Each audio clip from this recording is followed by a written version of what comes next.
Hi,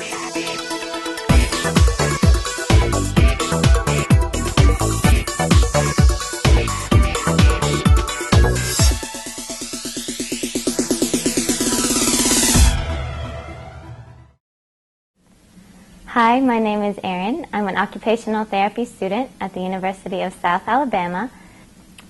I picked occupational therapy because I wanted to work with the elderly and I wanted to work with them in their homes, being able to have a better quality of life as they age.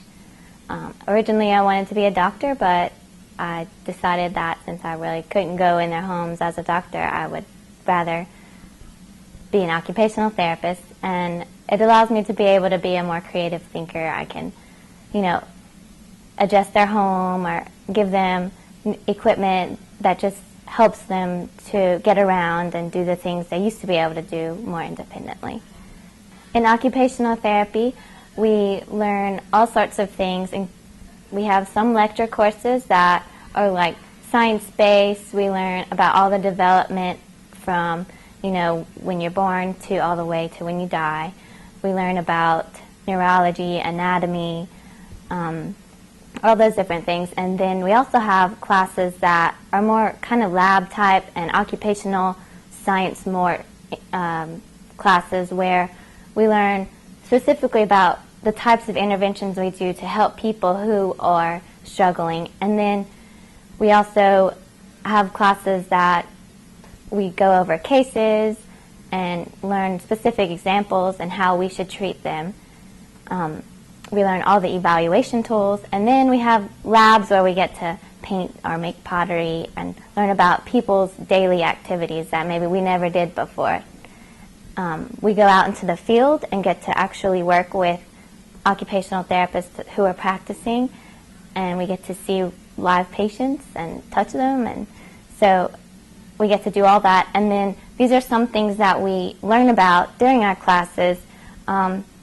This is a remote that would help someone who maybe can't see so well to be able to use all of their, DVD players, TV. And then this is a communication board that would help someone who isn't verbal to be able to speak, or, something that can help someone get into their car or a prosthesis. I like occupational therapy because it allows me to be a creative thinker. Every patient is individual and different, and for every person there's a different solution. I'm not just going to do a protocol that's, the same thing every time for a certain diagnosis, because every patient is individual and we treat their whole, a more holistic approach. So we try to see what they like to do and use things like that as our interventions.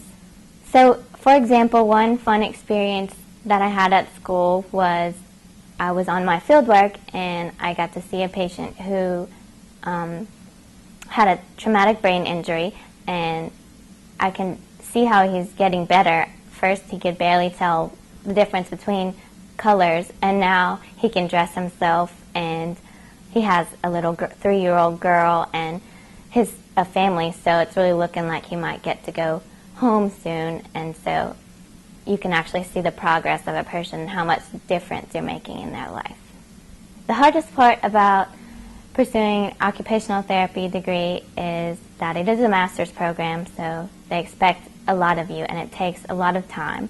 So you have to have good time management skills and be able to organize your studying from your doing projects, from your wanting to go have fun and do fun things with your family or friends. So I think the time management and keeping your organization is probably the hardest part for me. And then some people would say the actual information that you learn is difficult too.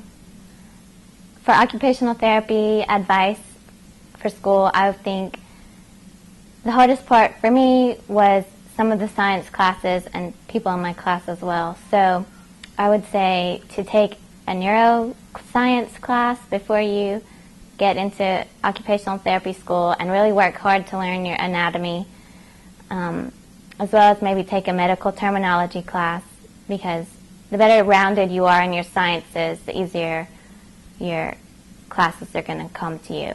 And then also, I would suggest that you try to really become a good writer, because there's a lot of essays and papers and research things that you write.